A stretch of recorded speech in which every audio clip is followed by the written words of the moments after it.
Assalamualaikum warahmatullahi wabarakatuh. Kembali lagi di video saya. Pada video kali ini saya akan membahas materi tentang manajemen pembiayaan dan sarana prasarana.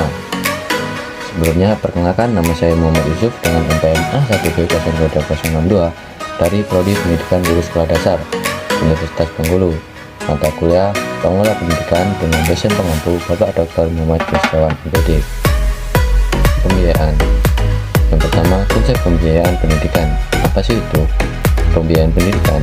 Pembiayaan pendidikan adalah sebuah kompleksitas yang di dalamnya akan terdapat saling berkaitan pada setiap komponen yang memiliki rentang yang bersifat makro hingga yang makro, yang meliputi sumber-sumber pembiayaan pendidikan, sistem dan mekanisme pengelolasinya, efektivitas dan efisien dalam penggunaan dana, akuntabilitas hasil penggunaan yang diukur dari perubahan yang terjadi pada semua tataran, khususnya sekolah, dan permasalahan-permasalahan yang terkait dengan pembiayaan pendidikan.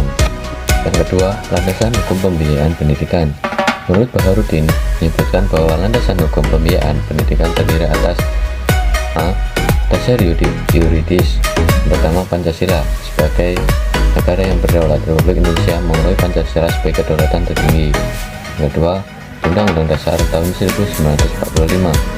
Di dalam pembukaan Undang-Undang Dasar tahun 1945 dalam alinea keempat disebutkan adanya perkataan pencerdasan kehidupan bangsa. Ini berarti bahwa setiap lapisan masyarakat berkewajiban untuk serta melaksanakan pendidikan sebagai upaya mempertahankan kedaulatan Republik Indonesia. Yang ketiga, peraturan perundang-undangan.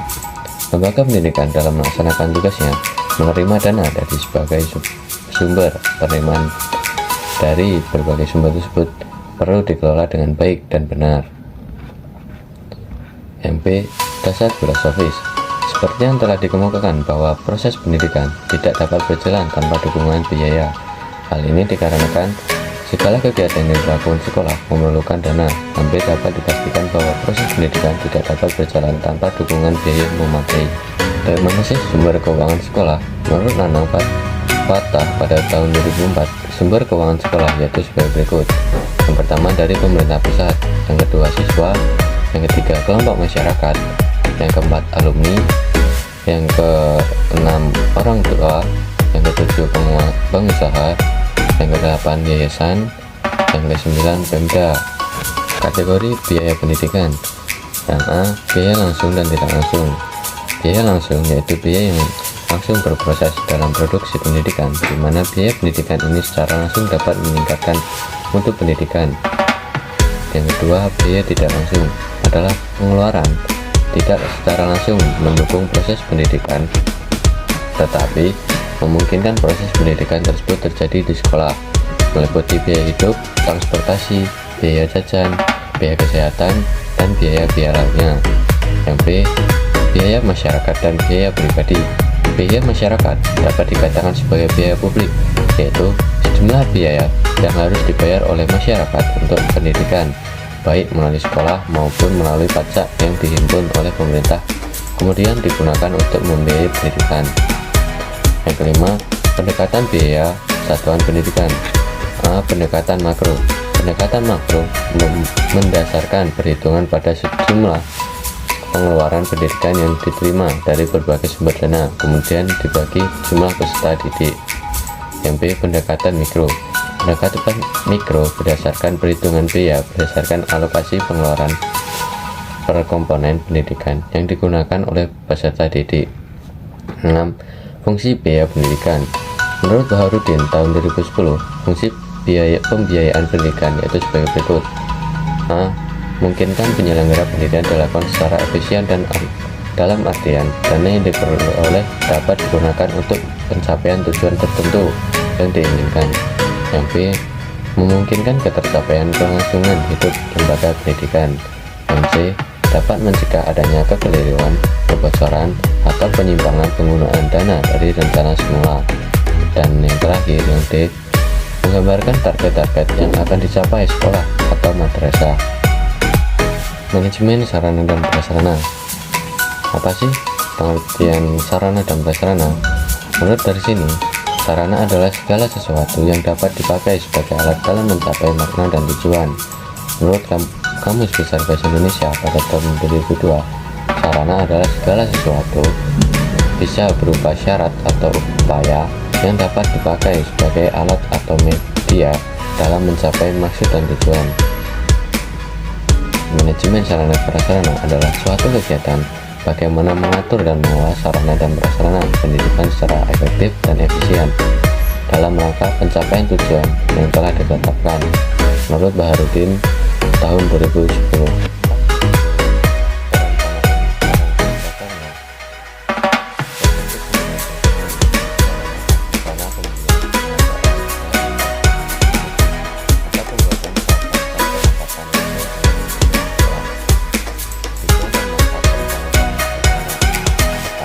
Untuk menghindari terjadinya kesalahan dan kegagalan yang tidak diinginkan, dan kedua untuk meningkatkan efektivitas dan efisien dalam pelaksanaannya.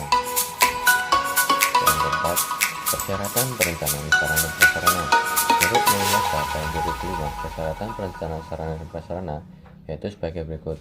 Yang pertama, perencanaan pengadaan sarana dan prasarana pendidikan sekolah harus dipandang sebagai bagaimana integral dari usaha peningkatan kualitas sekolah. Yang kedua, perencanaan harus jelas berdasarkan atas kesepakatan dan keputusan bersama.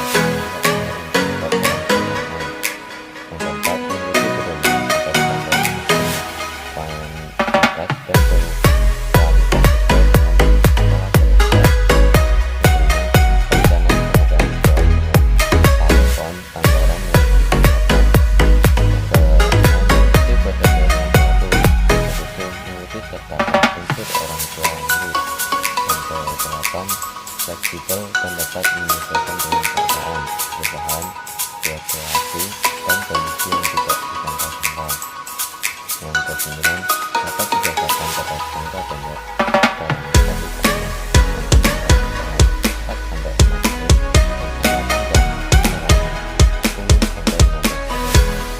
perencanaan pengadaan barang bergerak dan barang tidak bergerak.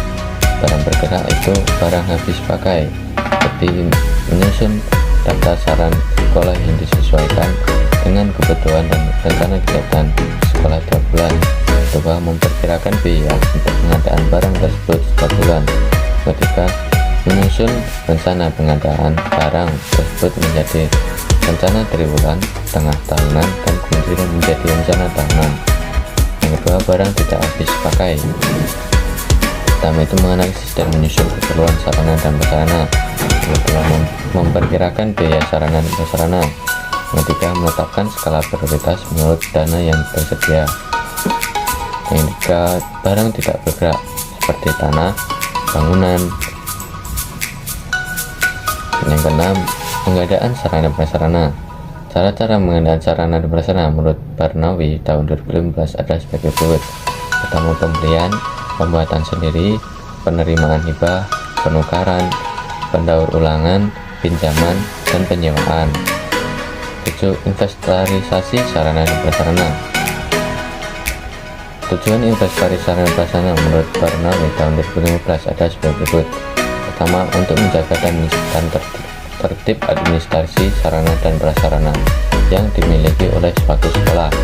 Yang kedua, untuk menghemat keuangan sekolah baik dalam pengadaan maupun untuk pemeliharaan dan penghapusan sarana dan prasarana sekolah. Yang ketiga, sebagai bahan atau pedoman untuk menghitung kekayaan suatu sekolah dalam bentuk material yang dapat dinilai dengan uang. Yang keempat, untuk memudahkan pengawasan dan pengendalian sarana dan prasarana yang dimiliki oleh suatu sekolah. Yang kedelapan, pemeliharaan sarana dan prasarana. Tujuan pemeliharaan dan sarana dan prasarana adalah sebagai berikut. Pertama, untuk mengoptimalkan usia pakai peralatan. Yang kedua, untuk menjamin kesiapan operasional peralatan untuk mendukung kelancaran pekerjaan sehingga diperoleh hasil yang optimal. Yang ketiga, untuk menjamin ketersediaan peralatan yang diperlukan melalui pengecekan secara rutin dan teratur. Yang keempat, untuk menjamin keselamatan orang tua atau siswa yang menggunakan alat tersebut. 9. Penghapusan sarana dan prasarana. Tujuan penghapusan ini untuk mencegah atau sekurang-kurangnya membatasi kerugian atau pemborosan biaya pemeliharaan sarana dan prasarana. Yang kedua, meringankan beban kerja pelaksanaan inventaris. Ketiga, membebaskan ruang dari pengumpulan barang-barang yang tidak dipergunakan lagi. Sekian penjelasan materi dari saya. Apabila ada pertanyaan, silahkan tulis di kolom komentar. Saya akhiri. Wabillahi taufiq wal hidayah. Wassalamualaikum warahmatullahi wabarakatuh.